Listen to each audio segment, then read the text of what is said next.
Let's talk a little Arizona Cardinals, and this one's fairly interesting. Cliff Kingsbury back, of course, as head coach. Is he going to be back next season if this team finishes up again like they did last season? That is to be determined. No offensive coordinator there because he does that all. Vance Joseph is your defensive coordinator. DeAndre Hopkins suspended for the first 6 games of the season for a performance-enhancing drug. So what do? They go out and trade for Hollywood Brown because they lose Christian Kirk in free agency. So Hollywood Brown, at least for 6 weeks, is going to have to try and be the number 1 wide receiver in Arizona. They bring in Will Hernandez to play right guard. They bring in Nick Vigil at the linebacker position. They bring in Darrell Williams at running back for some depth there for them as well. There are some big names that are out of town, most notably edge rusher Chandler Jones and wide receiver Christian Kirk.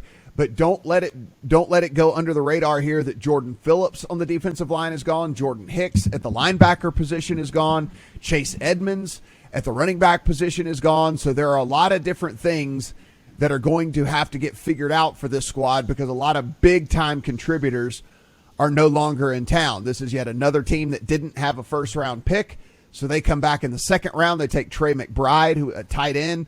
They take defensive end Cameron Thomas in the third. And they take another defensive end and Majai Sanders in the third round as well. They didn't have a 4th or a 5th round pick. So no first round, no 4th, no 5th. So they had to do their damage in the second and third where they had 1 second and 2 third round picks. So that's kind of what we're looking at here with this squad, Stephen. Kyler Murray, there was some talk that maybe he was going to be angry. He gets paid, so he should be happy. There should be no drama for this team surrounding as we enter the season. We've known for a long time DeAndre Hopkins was going to be suspended. They've known for a long time DeAndre Hopkins is going to be suspended. So that is all baked into the numbers at this point. That's not sneaking up on anybody out there. So if you did want to come in and back this squad to win the whole thing, you know, if you think that they are going to kind of defy everything and win the whole thing, the best number you're going to find on the Cardinals, 40-1 to win the Super Bowl. If you want them to win the NFC West, like we're talking about right now,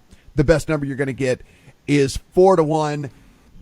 I'll have to admit, this is one of the most confusing teams for me, Stephen, that there is. I mean, it's you look at the talent here, and you really just start to nitpick everything, right? It's like offensive line should be one of the 10 worst in the NFL. The defensive line outside of J.J. Watt has absolutely nothing now that Chandler Jones is gone. So, I mean, it should be because it's going to go back to the same thing we saw with J.J. Watt in Houston at the end. He's going to get double and triple teamed.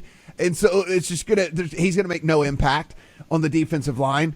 The secondary is kind of middle of the pack to worse. You know, I mean, it should be probably in the bottom 10, 12 in the league as well. Yet we still have a team that their projection is basically right at 500. People are talking about, hey, if things broke their way, they could actually win this division.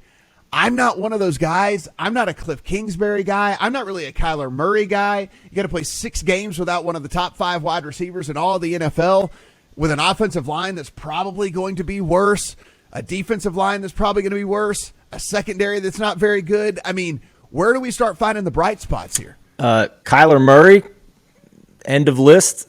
I mean, it's tough, man. First of all, I do think the roster is worse than it was last year.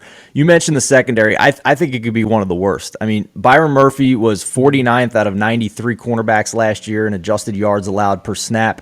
Marco Wilson was 90th out of 93 in that same stat. So I'm not seeing the upside on the back end there. You mentioned the losses up front in the front 7.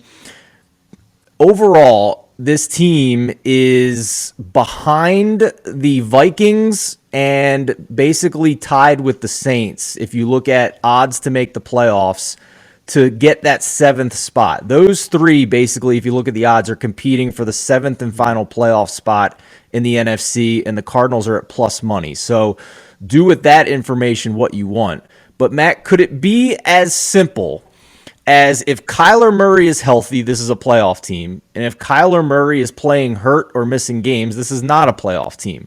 Because this is now 2 consecutive seasons where if you look at the splits from before an injury and after an injury, it was stark. In 2020, he had a shoulder sprain from week 1 to 11. He was top 10 in both success rate and EPA per dropback.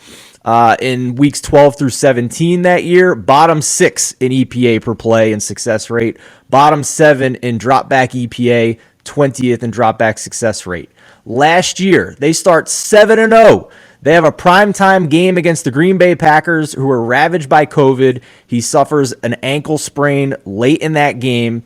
From week 1 to 8, the Cardinals offense was top 6 in both EPA per play and success rate. Kyler was top 5 among dropback EPA and success rate. He was having an elite season where he was entering the MVP conversation. From week 9 through 18, Arizona dropped to 14th and 11th in EPA and success rate, 13th and 12th in dropback EPA and success rate. And now there were some backup quarterbacks in there, but if you just look at Kyler, 24th in that span in completion percentage over expectations. So the defense is blitzed more when he was hurt with that ankle. He was pressured a lot more despite not holding the ball as long, and his deep ball became neutralized. 15-yard throws downfield went from a 57% success rate before the injury to just 36 after the injury, and it showed up on the record. 7-0 before, 2-5 with Kyler the rest of the season. Is it that simple that it's whether Kyler is healthy or not, that this is a playoff team or not? Yeah, I mean, I don't know, because you also look at last year. So DeAndre Hopkins played in 10 games. In the 10 games DeAndre Hopkins played in, the offense was 4th in EPA per play. Every other game that he didn't play, obviously the other 7 games, they were 18th in the league in EPA per play. So it's like, here, the thing that you don't get with a guy like DeAndre Hopkins sometimes is these counting stats, because you look at his stat sheet and you say, like, what are you talking about? They were 4th in EPA per play. Look at what he did. He didn't do all that much. Yeah, but you have to account for DeAndre Hopkins, right? I mean, that's the thing. You have to account for him. And what that does is open up the offense for everybody else. And so when DeAndre Hopkins is on the field, it's a game changer. Well, we know for sure he's not going to be out there for the first 6 games of the season. And so this team is likely to be worse. This offensive line, if you take a look, I understand Kyler Murray is able to do stuff with his legs, but Justin Pugh, Rodney Hudson, Kelvin Beachum, these guys are all on the bad side of their career arc. You know, I mean, like, there are not very many Andrew Whitworths out there, right, that can play at a high level into their late 30s. That just doesn't happen very often. So we're likely to see a decline on this offensive line just because, again, those guys are older.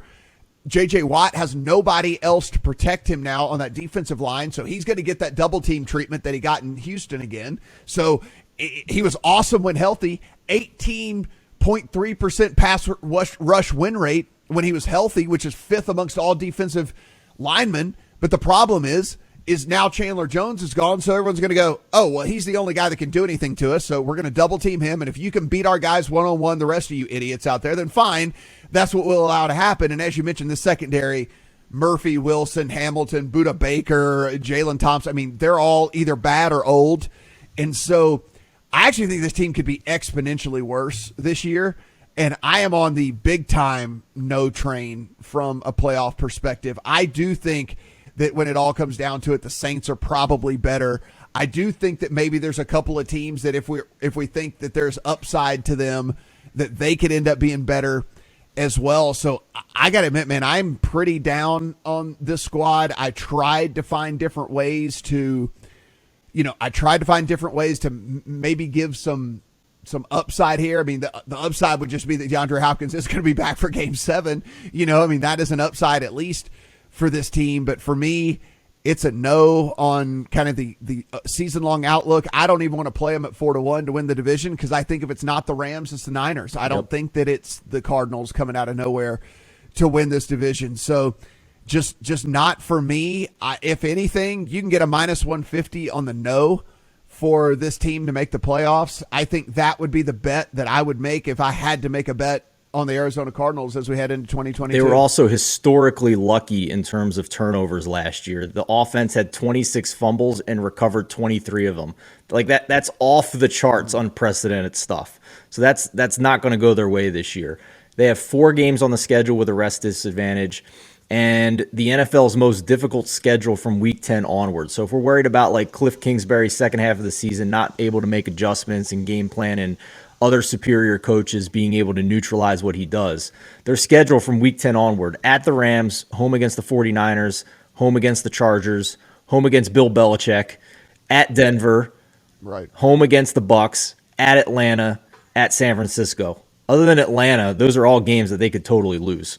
So it's tough. And listen, and these projections aren't everything, but again, they just give us at least a baseline of what a computer thinks that could happen here, given the talent on the field. Football Outsiders, again, in 1 million projections of the 2022 season, has this team as the 21st overall DVOA, 17th offense, and 28th defense. So, it's one of those things where, and it's not the end all be all. They certainly could overperform what we think here, but again, I'm out on the Cardinals, and if anything, it'd be a no on the playoffs.